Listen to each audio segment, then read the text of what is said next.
Bom dia todo mundo, como é que tá, galera? Espero que esteja todo mundo bem, todo mundo com bastante saúde, bastante tranquilo para a gente dar andamento para o nosso estudo da Grécia Antiga, né? Hoje vamos entrar no quarto período da história da Grécia, tá? O primeiro período que a gente viu foi lá o período pré-homérico, o período da formação, né, da civilização grega. Segundo período, o Homérico, a gente estudou Ilíada e a Odisseia, O terceiro período, na semana passada, período arcaico, eu pedi para vocês assistirem 3 vídeos do Brasil Escola, um falando sobre a formação e desenvolvimento da cidade de Atenas, outro sobre a formação e desenvolvimento de Esparta e um outro falando sobre o surgimento da democracia na cidade de Atenas, tá? Hoje vamos trabalhar o quarto período, que é o período clássico, tá? O auge da civilização grega. É a partir do clássico, ou depois, no final do clássico, a gente começa a decadência da Grécia Antiga, beleza? O período clássico, gente, se divide em 2 períodos distintos. Primeiro as guerras médicas, depois as guerras civis, tá? Hoje a gente vai focar na primeira parte. A aula de hoje eu só vou falar sobre as guerras médicas. Guerras essas travadas entre gregos e persas, tá? Quem eram os persas, professor? A civilização persa foi uma civilização que nasceu logo acima ali da região da Mesopotâmia, que eu falei para vocês que é o atual território do Iraque, tá? Os persas nasceram um pouquinho acima, a civilização persa um pouquinho acima do atual território do Irã. E os persas vão começar a fazer o que, galera? Vão começar a expandir o seu território, vão começar a aumentar o seu território, vão começar a criar o que nós chamamos de império, tá? E é a partir dessas expansões, né, que eles vão começar a dominar boa parte do território asiático. Eles dominam vários territórios na Ásia, até o momento que vai aparecer um imperador, Dario, tá? E vai fazer o quê? Ele vai querer expandir o território não só mais para a Ásia, mas também começar a olhar para o Ocidente, começar a olhar para a Europa, tá? Querer invadir o território europeu. E é aí que os interesses persas vão começar a se chocar com quem? Com os gregos. Por quê? Porque antes mesmo de chegar na Europa, tá? Passando ali pela Ásia Menor, que é o último território ali da Ásia, antes de chegar na Europa, aquela região já estava dominada por quem? Por diversas cidades gregas que haviam sido construídas durante a primeira e a segunda diáspora grega. Quando Dario invade as cidades-estados gregas na Ásia Menor, a gente tem o quê? O início das guerras médicas.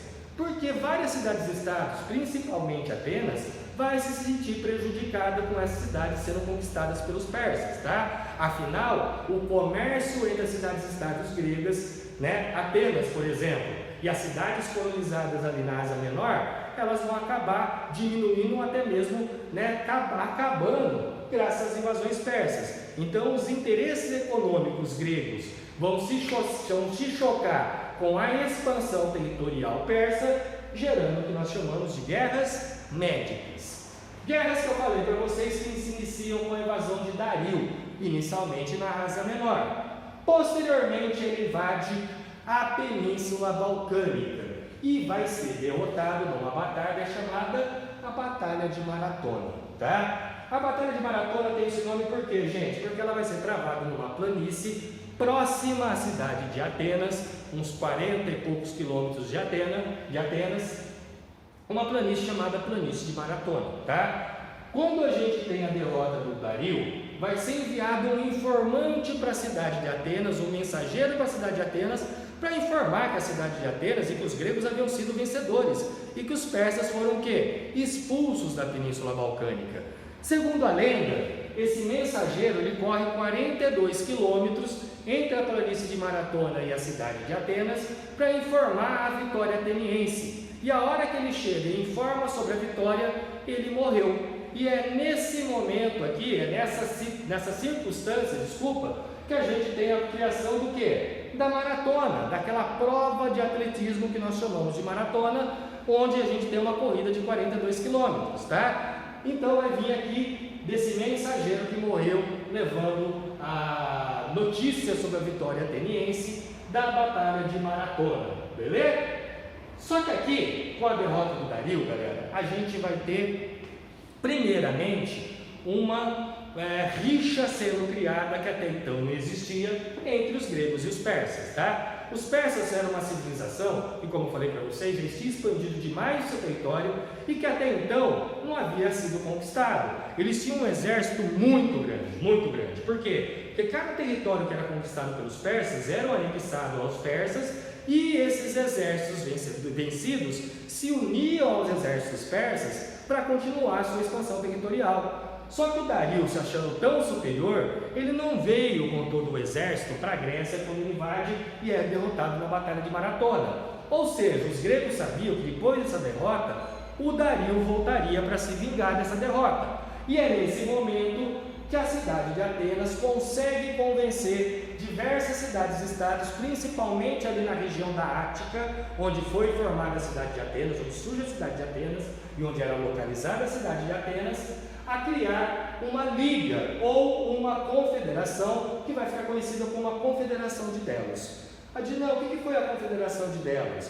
É a primeira liga, a primeira união entre as cidades e estados gregas. Vocês lembram que cada polis tem a sua autonomia, tá? Elas eram livres. Aqui, pela primeira vez, elas fazem o quê? Elas vão se juntar, mas elas vão fazer uma união militar, tá? Por quê? Eles sabiam que o Dario voltaria com um exército muito maior e eles sabiam que cada cidade-estado unicamente não iam vencer o exército persa que estava vindo atacar. Ou seja, ou a gente se une ou a gente está ferrado, a gente vai ser derrotado pelos persas, tá? É aquela velha história. Ontem era meu inimigo, agora a gente tem um inimigo em comum. Quem? Os persas. Vamos se unir para defender o nosso próprio território, tá? Então a Confederação de Delos, uma confederação criada para proteger as cidades-estados gregas, uma confederação liderada pela cidade de Atenas. Lembrem-se disso, isso é muito importante, tá? Diversas cidades-estados, principalmente da região da Ática, se unem sob a liderança da cidade de Atenas. Adinã, Esparta faz parte da Confederação de Delos? Não, nem a pau, tá? Esparta está fora da Confederação de Delos. Temos então diversas cidades-estados que passam os seus soldados agora sob a liderança da confederação, ou seja, a liderança da cidade de Atenas, e essas cidades-estados também fazem o quê? Elas contribuem financeiramente para a confederação de Delos. Para quê? Para eles terem um tesouro, terem uma riqueza, para poder se preparar com essa guerra, nessa invasão, persa que vai acontecer.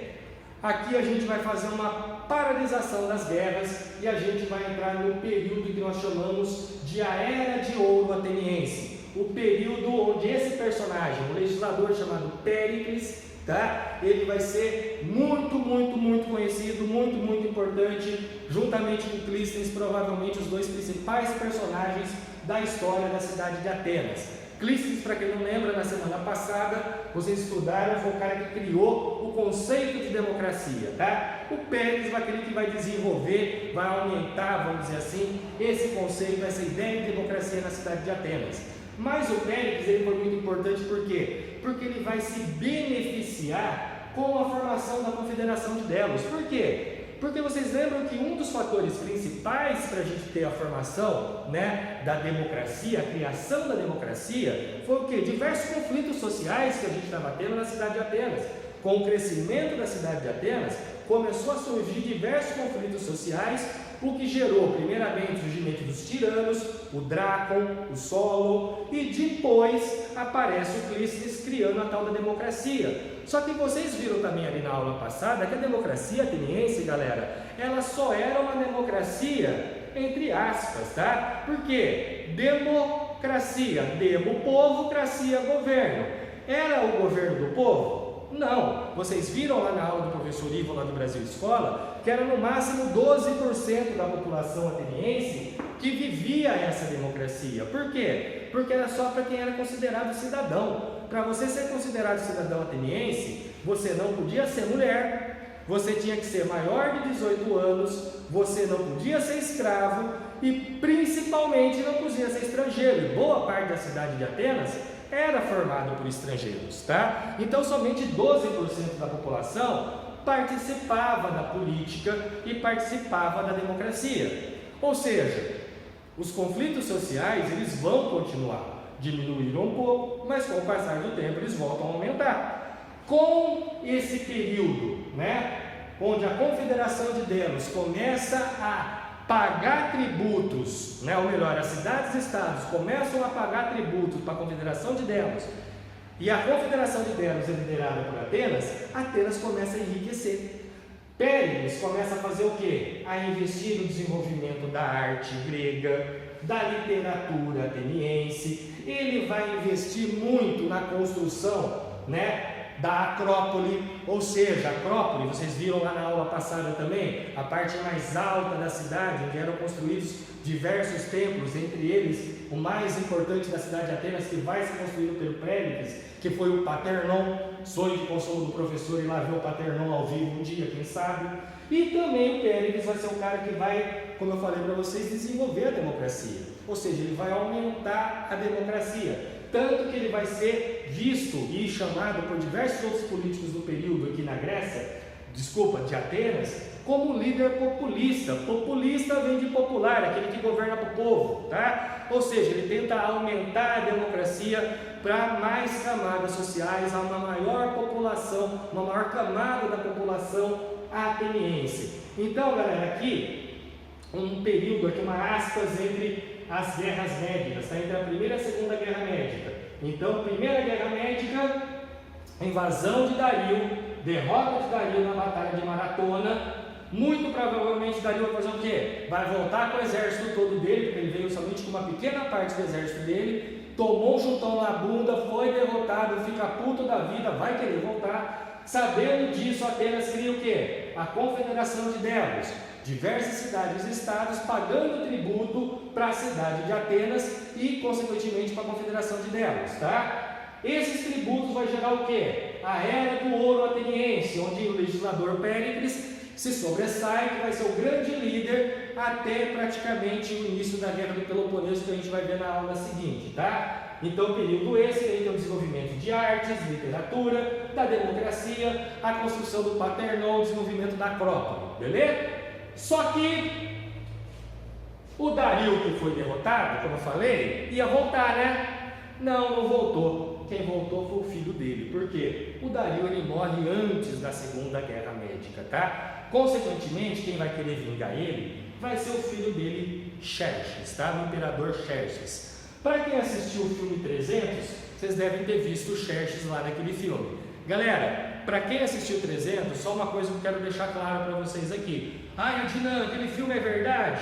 Se vocês forem ver a batalha em si, o desfiladeiro de Termópilas, óbvio, tá? Agora não se esqueça, é um filme hollywoodiano, muito exagerado. O Xerxes não tinha quase 3 metros de altura, como aparece no filme. Não existe um ser humano daquela altura, tá? Aquele filme, para quem não sabe, era uma história em quadrinho que vira um desenho animado, que vai ser base de um filme, tá? Então, obviamente, que a gente tem diversos exageros ali, mas é muito legal para vocês visualizarem ali, né, as táticas de guerra utilizadas pelos guerreiros espartanos, principalmente aqui na Batalha de Termópilas, que é o que o primeiro filme ali, 300, ele vai focar, tá? O desfiladeiro de Termópilas. Para quem não sabe, um desfiladeiro, galera, é como se fosse um corredor, tá? Entre 2 morros ou 2 montanhas, tá? Aqui, o exército persa, diferentemente do Dario, que havia sido derrotado, o filho dele não vai chegar com um exércitozinho pequeno, tá? Já esperado, o Dario ele vem com um exército, e aí os historiadores estimam-se que esse exército tinha entre 300 mil e alguns falam em até 1 milhão de soldados, tá? A gente vai trabalhar com o número, com a menor estimativa, que é uma estimativa de 300 mil soldados, o que para essa época é uma coisa absurda, gente. Para vocês terem uma noção, os exércitos gregos unidos aqui não chegavam nem de perto a 45 mil soldados, 50 mil soldados.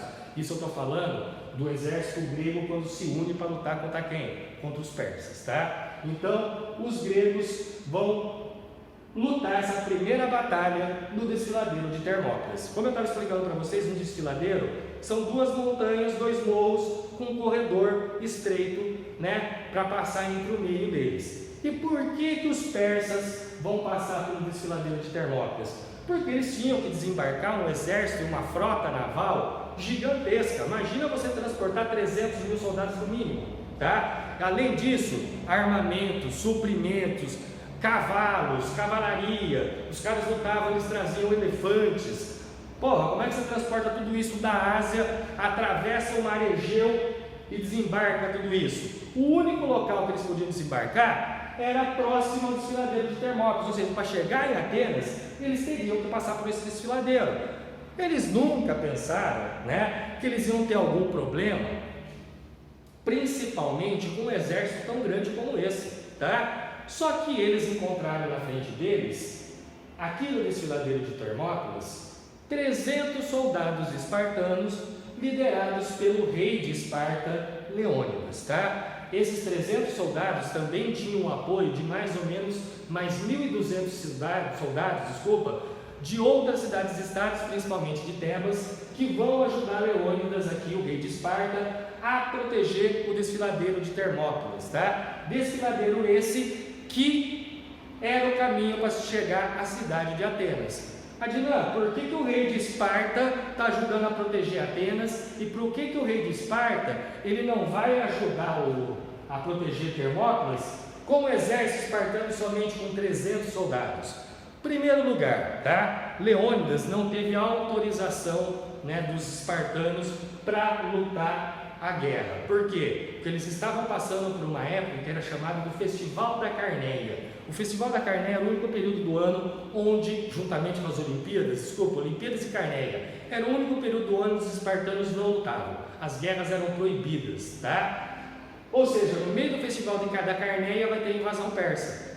Ou seja, ele não tem autorização. Como ele não tinha autorização para levar o exército persa, desculpa galera, o exército espartano, o que o Leônidas fez? Ele pegou lá 300 soldados como se fosse uma guarda pessoal dele, leva para Termópilas para ajudar a proteger o desfiladeiro. Porque ele, Leônidas, mesmo sendo inimigo de Atenas, mesmo tendo as diversas rixas históricas entre as duas maiores cidades-estados, ele sabia que somente Esparta, somente Tebas, somente Atenas, sozinhas, elas não venceriam o exército persa que estava chegando. Ou seja, ele sabia que ele tinha que dar um exemplo e mostrar que somente a união entre as cidades-estados gregas é que faria a derrota, ou a derrota persa ou a vitória dos gregos, tá? E ele, com seus 300 soldados, apoiados pelos outros soldados gregos das outras cidades, eles vão conseguir defender a cidade, ou melhor, o desfiladeiro de Termópilas por 3 dias. Durante 3 dias, o exército grego ficou ali, 300 espartanos, apoiados por mais 1.200 soldados, segurando no mínimo 300 mil soldados. Gente, como é que 300 mil soldados foram parados por menos de 1.500 soldados? Galera, não adianta nada você ter 300 mil soldados se você tem que passar por um desfiladeiro de, no máximo, não passava de 100 metros de largura, tá? É a mesma coisa que eu colocar aqui na porta da sala de aula, um lutador aqui de MMA e falar para vocês, todo mundo derruba ele e passa pela porta.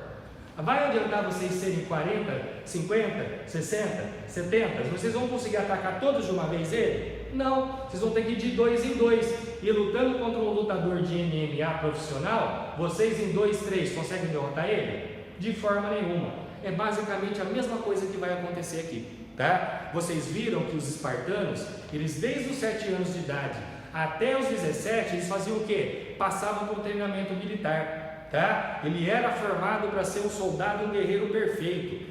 A maior honra do soldado espartano era encontrar um soldado ou um inimigo que pudesse derrotá-lo no campo de batalha para ele ter a morte bonita, como eles chamavam. Eles lutavam para proteger Esparta, eles lutavam para proteger o modo de vida deles. E eles achavam que era a coisa mais linda do mundo. E para isso, eles eram formados como os maiores guerreiros da antiguidade.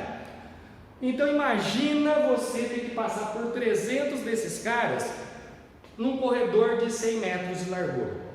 Não importa se está vindo 1 milhão de soldados ou 300 mil soldados lá atrás. Você vai ter que trombar com esses 300 e vai ter que passar por um corredorzinho, vocês passando pelo lutador de MMA pela porta, tá? Durante 3 dias, o Leônidas e os 300 conseguiram segurar o exército espartano, tá? Só que o exército ele vai ser Então, os gregos, desculpa, eles vão ser traídos, tá, por um morador ali da região que vai falar para o Xerxes de um caminho que era usado, tá, pelos moradores da região para eles conseguirem subir aonde?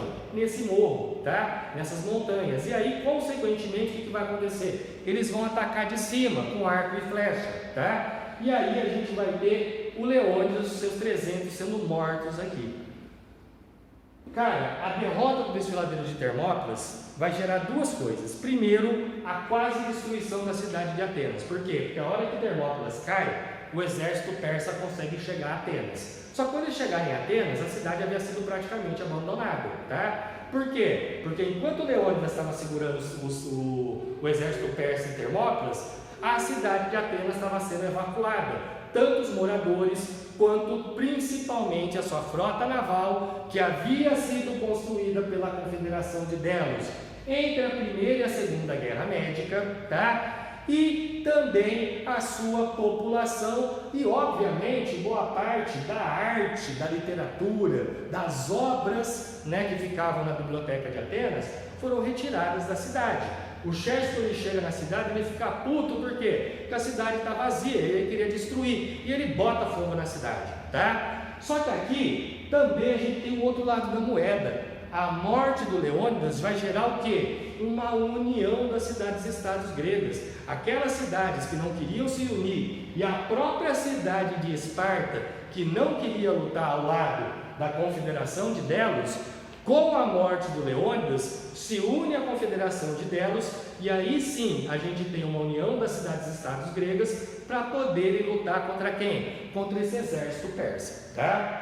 A próxima batalha importante, depois da Batalha de Termópilas, vai ser a Batalha de Salamida, tá? A Batalha de Salamida foi uma das maiores batalhas navais da história, gente, tá? Aqui a gente tem uma batalha liderada pela cidade de Atenas, onde a gente tem também a frota naval persa, tebana, várias frotas navais se unindo para lutar contra a frota persa. E o que eles vão fazer? Eles vão fazer de tudo para afundar a frota persa, tá? Mas Adriano, está falando de uma frota gigantesca. Sim. O que os gregos fizeram? Eles atraem toda a frota persa para uma baía. O que é uma baía, professor? Uma baía, gente, é uma entrada de água que a gente tem para dentro de um continente. É o oposto de uma península. Quando a gente estudou, né, a primeira aula que eu falei para vocês sobre a Grécia, vocês lembram que eu falei da Península Balcânica? A península é o quê? É uma porção de terra que sai do continente, né, que tem uma ligação com a terra e as outras partes água. Uma baía é o contrário, tá? É uma porção de água que entra dentro do continente, como se fosse um grande lago com uma pequena abertura para o mar, beleza? E eles atraem essa frota naval persa para essa baía. Os persas achando, né, que iam encontrar a frota grega ali e ia derrotar os gregos rapidamente. A hora que eles encontraram a frota grega também era muito grande. Os navios vão se chocarem e praticamente, que era para ser uma batalha naval, acaba virando uma batalha em terra. Por quê? Porque era tanto navio que um trombou no outro, praticamente não tinha mais mar, tá? As duas frotas navais praticamente afundam. Aqui na Batalha de Salamina, a gente acaba tendo o quê? Uma vitória grega. Mas Adnan, se as duas frotas afundaram, por que você tem uma vitória grega? Porque a partir do momento que os persas não têm mais os seus navios, eles não têm principalmente mais o que? Suprimento e armamento. Tanto os suprimentos quanto os armamentos persas, eles estavam sendo guardados aonde? Nesses navios. Tá? A hora que os navios vão para o fundo do mar, os persas ficam sem o quê? Os seus suprimentos, os seus armamentos. Como é que você consegue sustentar um exército de 300 mil soldados com pouco suprimento? Tá? Essa batalha é fundamental para isso. Isso aqui é praticamente o quê? A reviravolta das guerras médicas, tá? Por quê? Porque a partir dessa batalha, o que os gregos fizeram? Eles começam a cercar o exército persa, que mesmo com uma superioridade numérica, os persas começaram a ficar o quê? Com medo do exército grego. Por quê? Cara, 300 soldados aqui já fizeram um estrago em 3 dias que foi um absurdo. Depois eles são derrotados aonde? Em Salamina, tá? Imagina a hora que eles chegarem na Batalha de Plateia e ao invés de 300 soldados espartanos, eles encontram 12 mil soldados espartanos com mais 30 mil praticamente soldados de outras cidades-estados, tá? Além do que, vocês lembram que eu falei para vocês, quem era o exército persa? O exército persa, galera, era soldados escravos, eram povos escravizados que lutavam em nome do Império Persa. Então eu, persa, estou lutando porque eu tenho uma chibata nas minhas costas. Eu, grego, estou lutando pelo quê? Eu estou lutando pela minha liberdade, eu estou lutando pela democracia, eu estou lutando pelo meu modo de vida, eu estou lutando pela minha família, eu estou lutando pela minha terra, eu estou lutando pela minha liberdade. O persa não, tá? O persa está sendo o quê? Ele está vendo derrota após derrota, tá? E o que ele está ganhando com isso? E o persa que eu estou falando é aquele que foi anexado ao Império Persa. São aqueles exércitos que haviam sido escravizados pelos persas, que formavam esse exército de praticamente 300 mil soldados, tá? A hora que a gente tem aqui a Batalha de Salamina, boa parte do exército persa começa a fazer o quê? Fugir. Os caras começam a debandar com medo do quê? Com medo do exército grego. Além do que, com a diminuição de suprimentos, a gente começa a ter vários soldados morrendo de fome. O exército persa começa a fazer o quê? Diminuir, até que vai chegar o momento da Batalha de Plateia. 3 persas praticamente para um grego. Os gregos fazem o quê? Atacam, tá? E aqui a gente tem a vitória grega, tá? Com a derrota persa na Batalha de Salamina, a gente tem... A Batalha de Salamina, não, desculpa, gente. Com a derrota persa aqui na Batalha de Plateia, a gente vai ter a derrota persa na Península Balcânica, e aqui os persas são obrigados a aceitarem a superioridade grega, a assinar um tratado onde o Xerxes se compromete aos exércitos persas nunca mais invadirem a Península Balcânica, coisa que realmente vai acontecer. Mas isso vai acontecer então graças ao que, galera? Principalmente a formação da Confederação de Delos, que vai criar, né, uma união de diversidades-estados inicialmente, né, a formação de uma frota naval aqui pela Confederação de Delos, que vai gerar a vitória de Salamina, tá? Também ao Leônidas, a morte do Leônidas, a defesa do desfiladeiro de Termópilas, que gera uma união das outras cidades-estados, principalmente Esparta, dentro da Confederação de Delos, que vai criar a vitória grega aqui na Batalha de Plateia, tá? Então aqui na Batalha de Plateia a gente tem praticamente o fim das guerras médicas, né? Por quê? Porque essas guerras continuam ainda lá na Ásia Menor, principalmente com a cidade de Atenas, tentando libertar as cidades colonizadas ali na Ásia Menor. Essas cidades acabam sendo libertadas, e aí os persas são obrigados a voltar para o seu território, e aí sim a gente tem o quê? O fim das guerras médicas, tá? Espero que tenha todo mundo entendido, que não tenha ficado dúvida. Se ficou alguma dúvida, entre em contato comigo no fórum, tá? A gente vai tirando as dúvidas de vocês por lá. Façam as questões lá do Google Formulários. E na semana que vem a gente termina o período clássico falando das guerras civis, tá? Falando depois sobre o período helenístico do Alexandre o Grande, que vocês vão curtir pra caramba. Galera, obrigado pela atenção, boa semana para todo mundo e até a semana que vem. Beijo pra terra, tchau!